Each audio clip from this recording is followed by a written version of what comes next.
Não, primeiro assim, para títulos acabou mesmo. Acabou a temporada do São Paulo para ganhar algum título.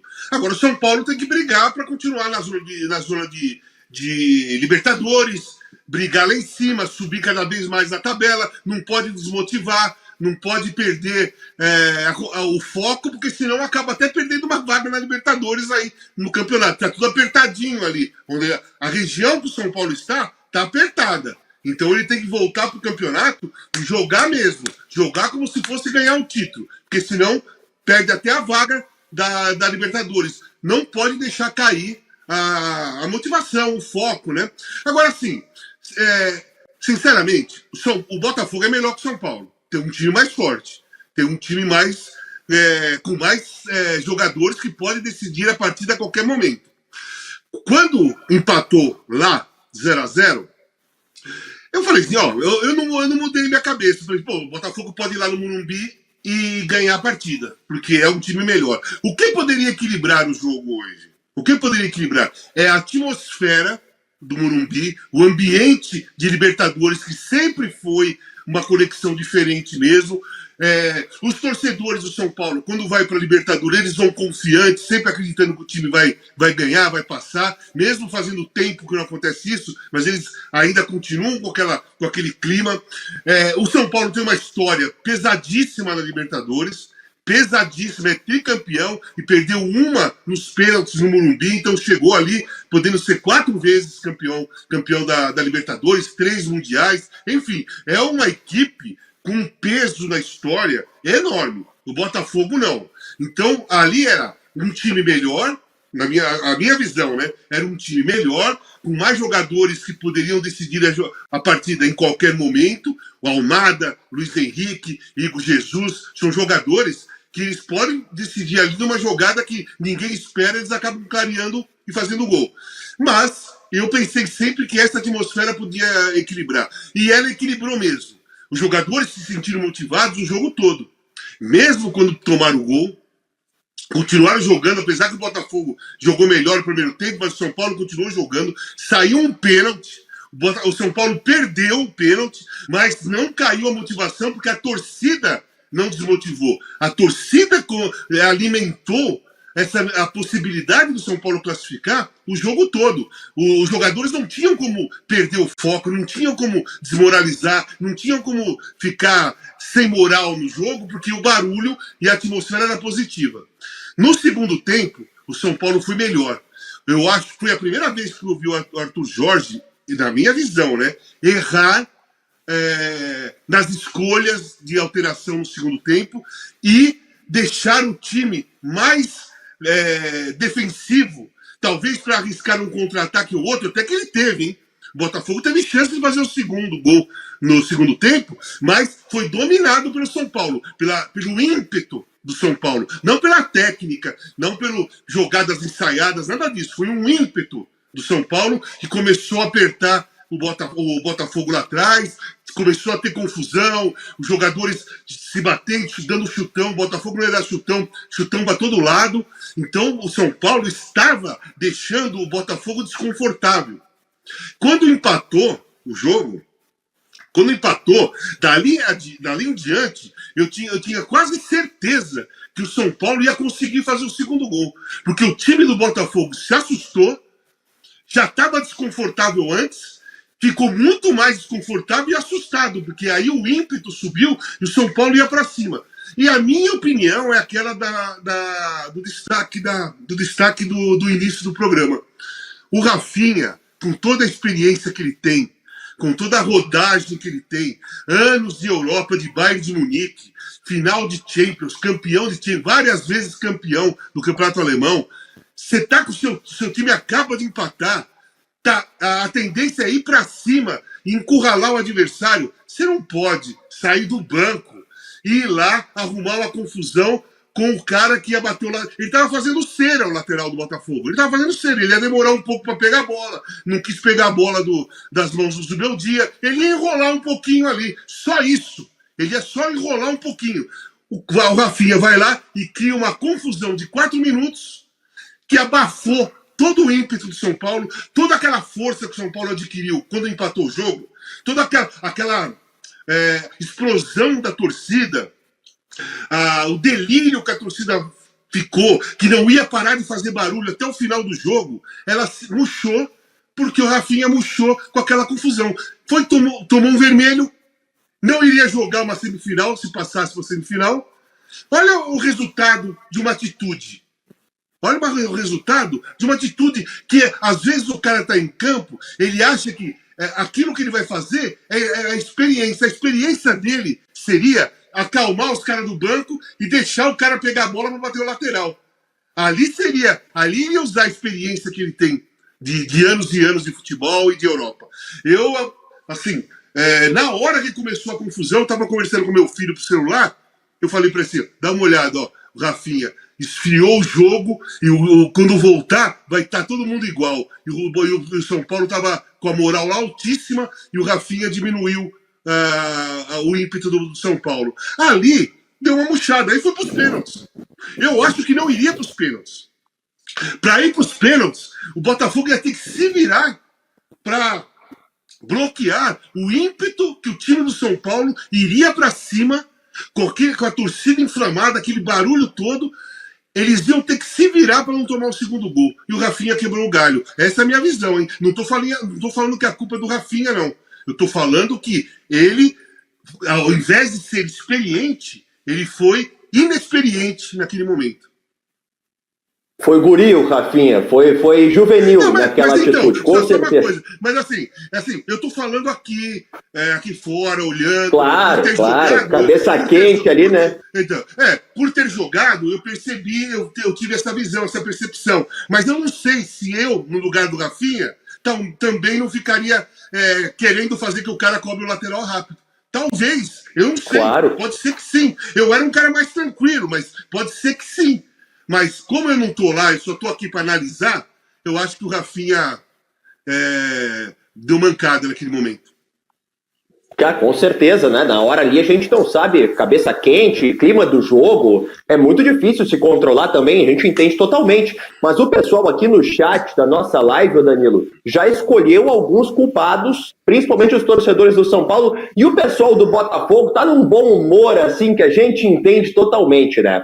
O Levi mandou aqui, obrigado, Rafinha. Rafinha igual ao Felipe Melo.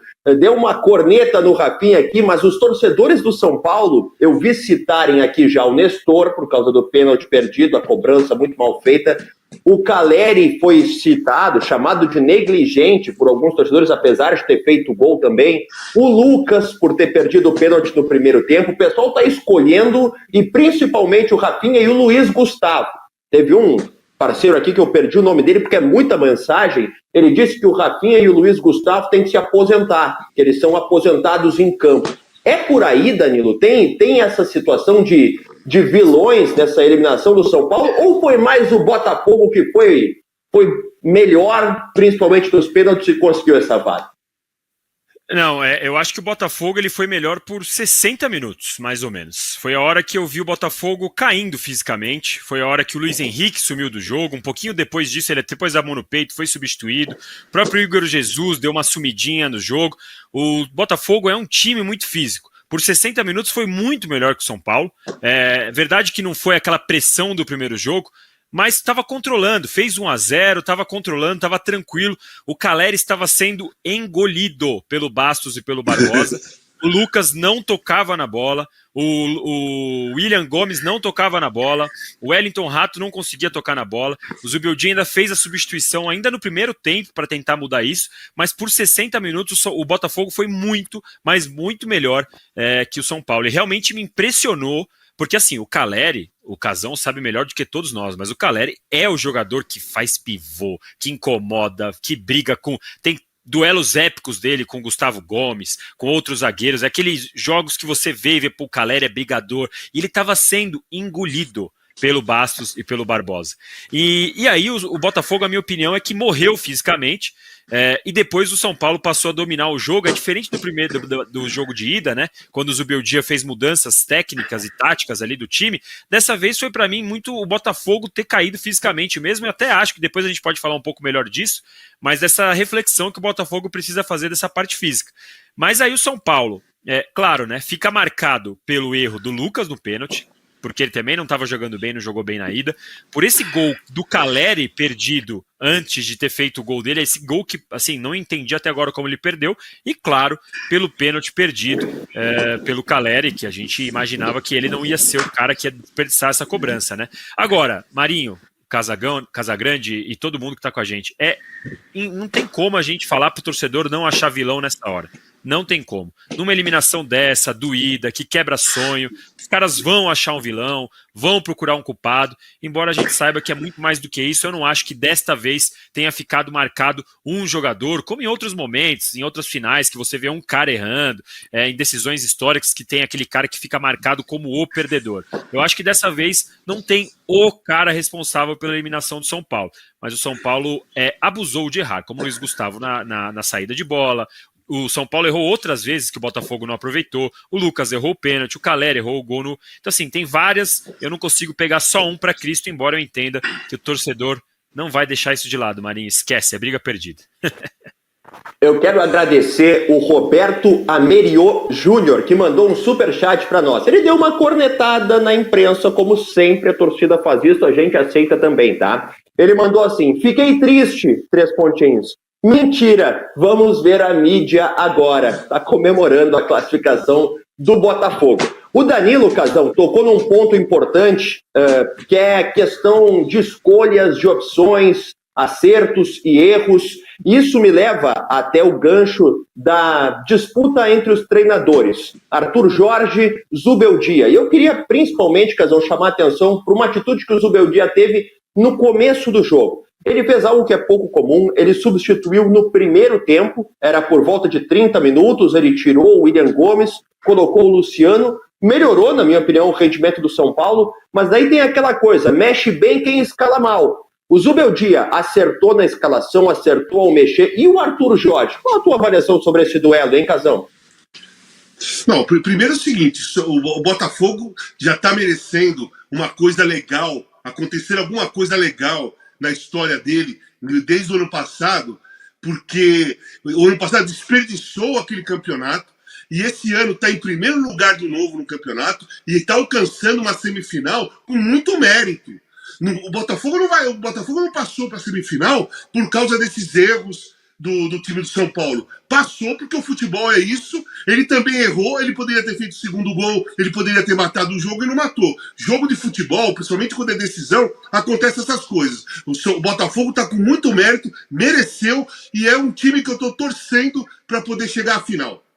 Agora, é assim, eu acho que ele acertou na escalação. A escalação dele era para sem tomar gol. Ele escalou um time mais rápido. Ele escalou o Igor, porque é jovem, tem 18, 19 anos, é mais rápido, tem mais mobilidade do que o Luciano. O Luciano, se você começa com o Luciano, na metade do começo do segundo tempo você já está perdendo o Luciano. Você não sabe como está o jogo. Na hora que ele viu que tomou o gol e o Botafogo começou a dominar, e como o Danilo falou, perfeitamente, eu também percebi isso, Danilo. O Barbosa e o Bastos, né? Bastos. Né? O Barbosa e o Bastos pegaram o Caleri no primeiro tempo e colocaram no bolso. O Caleri não apareceu. Nem no corpo a corpo ele estava levando vantagem. Nem em falta, que ele sempre tenta cavar uma falta para ir ganhando terreno, ele não conseguia fazer. Porque os caras estavam marcando ele muito bem. Os caras são fortes fisicamente também, como ele, e eles não estavam fazendo falta. Eles estavam chegando junto. Então, na hora que tomou o gol, que ele viu que o Botafogo começou a dominar, ele tirou para ter uma presença mais agressiva no campo. Ele já não estava precisando tanto de mobilidade para lá e para cá. Ele estava precisando de presença de área, de presença perto da área, de cara que chuta de fora da área, de cara que é brigador, como é o Luciano, de cara que vai chamar a preocupação da defesa. Você viu que ele colocou o Luciano e já enfiou tanto o Caleri como o Luciano em cima dos dois zagueiros. Não tinha mais... Nenhum zagueiro ficava em sobra ali. Ele abriu um pouco o Lucas para jogar, mas ele colocou o Luciano. O Luciano voltava um pouco mais. Mas quando o São Paulo atacava, ou quando o Botafogo ia sair, ele empurrava o Luciano e o Caleri no Bustos e no Barbosa. Porque aí não tinha mais a sobra. foi nesse momento que o São Paulo começou a ganhar as jogadas lá atrás. A minha crítica ao Arthur Jorge é o seguinte: o Barbosa estava fazendo uma grande partida, grandíssima partida. Ele tomou amarelo. Pô, e daí? Você vai tirar um cara que tá arrebentando com o jogo só porque ele tomou amarelo? E colocar o outro. Aí ele coloca o Adrielson e tem que mudar todo o lado da defesa. Os Bastos que estavam na direita teve que ir para a esquerda para o Adrielson jogar na direita. Cara, o Bastos e o Barbosa estavam matando o jogo. Não estava acontecendo nada. Eu sou contra tirar alguns jogadores por causa do cartão amarelo em jogos desse tipo. Se é um campeonato que vai ter mais 10 rodadas, ok, você tira o cara para evitar que seja expulso e ficar com 10. Mas um jogo decisivo, um jogo que tá valendo vaga para semifinal, você tá com aquele cara enorme, um zagueiro enorme, forte fisicamente, passada larga, que é entrosado com o outro, cada um na sua posição certinha, o Bastos na direita, o Barbosa na esquerda, sabe? Dominando o principal atacante. Aí só porque o cara tomou amarelo, ele tirou. Eu acho, por exemplo, que o Botafogo tomou o gol por causa dessa alteração. Na minha visão, por causa dessa alteração. Porque o Caleri veio da esquerda para dentro. A jogada foi saindo pela direita do ataque do São Paulo, o Caleri estava lá na esquerda. Ele veio assistindo a jogada e entrando da esquerda para dentro. Se o Barbosa está ali, com 1,92 m, era o Barbosa que estaria acompanhando o Caleri. O Caleri poderia até fazer o gol, porque é um centroavante esperto, porque cabeceia bem, porque também sobe bem. Mas ele não iria subir sozinho como ele subiu. Ele não subiu com ninguém. E quando estava o Bastos na direita e o Barbosa na esquerda, todas as jogadas aéreas eram divididas ou a zaga do Botafogo ganhava. Então, se o Barbosa não pediu para sair por contusão ou porque estava cansado, se ele não pediu, eu achei que foi um erro do Arthur Jorge. Porque, na minha visão, do jeito que estava o jogo, o Caleri ia ser difícil marcar aquele gol de cabeça com o Barbosa sendo o cara que estivesse marcando ele. Não tinha ninguém marcando ele. Ele subiu sem ninguém. Tava o Bastos na frente e o Adrielson lá tentando fazer a cobertura do que seria o cruzamento. Então, perdeu um jogador dentro da área, altíssimo, de 1,92 m, ótimo no corpo a corpo, que ia dividir aquela bola com o Caleri. Como eu falei, o Caleri podia até fazer o gol, mas eu achei que foi com o Barbosa ali seria mais difícil. Então, se o Barbosa não pediu para sair, eu acho que foi um erro do Arthur Jorge. Trocar o cara só por causa do cartão amarelo. Deixa o cara. Não, e o Barbosa tem mais de 1,90 m, né? Eu até vou pesquisar aqui a altura do Barbosa, ele é muito grande. Quer dizer, assim, vamos supor que o Almada tomasse o cartão amarelo. Você ia tirar o Almada por causa do cartão amarelo? O melhor jogador não ia. O cara que desequilibra. Cara, não se faz isso num jogo como esse.